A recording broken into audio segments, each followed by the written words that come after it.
Be ready. 5 seconds.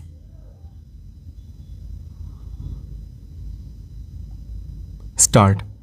Honorable Speaker Sir, I rise today to address this House on a matter of profound national and global significance, the issue of nuclear weapons. In a world that continues to grapple with geopolitical tensions, regional conflicts, and threats to national sovereignty, the presence and potential use of nuclear weapons remain one of the gravest concerns of our time. Nuclear weapons are unlike any other. Their destructive capacity is unparalleled. Their impact is indiscriminate, immediate, and long lasting. The devastation caused by their use cannot be confined by borders or generations. It is therefore the moral and strategic responsibility of every nation to engage seriously with the discourse around nuclear armament, deterrence, and disarmament. India has always viewed nuclear weapons not as instruments of aggression but as tools of strategic deterrence.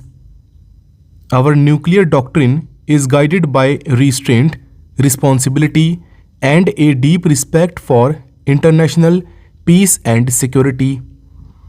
We remain committed to a no first use policy and credible minimum deterrence.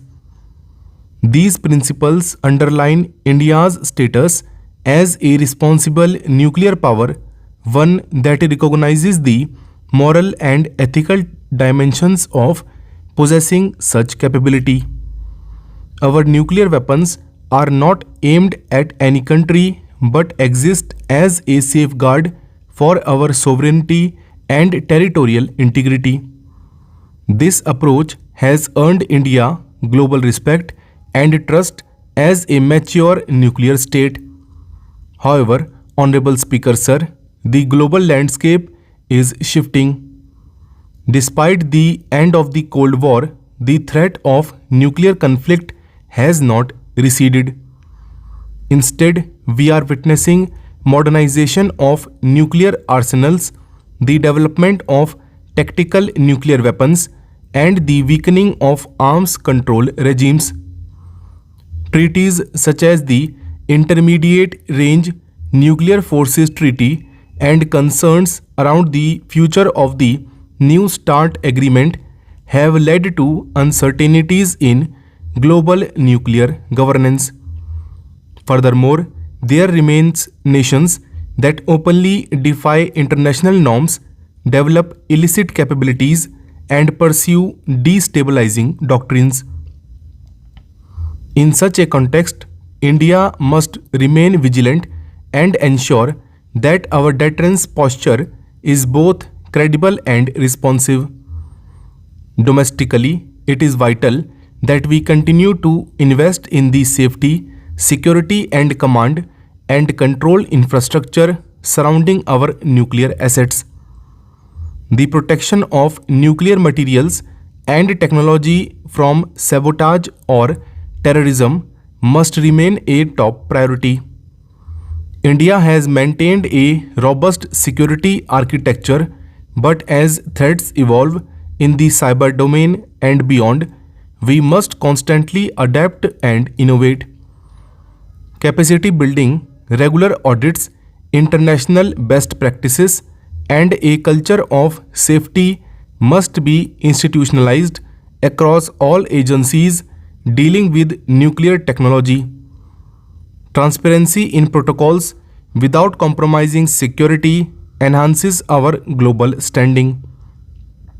While we uphold our national security and strategic interests, we must also remain active in global efforts towards disarmament and non-proliferation. India has historically called for a universal, non-discriminatory, and verifiable nuclear disarmament regime. We believe that global disarmament must begin with sincere political will and equitable obligations. We have consistently supported efforts at the United Nations, the Conference on Disarmament, and other fora to build a consensus on global nuclear governance.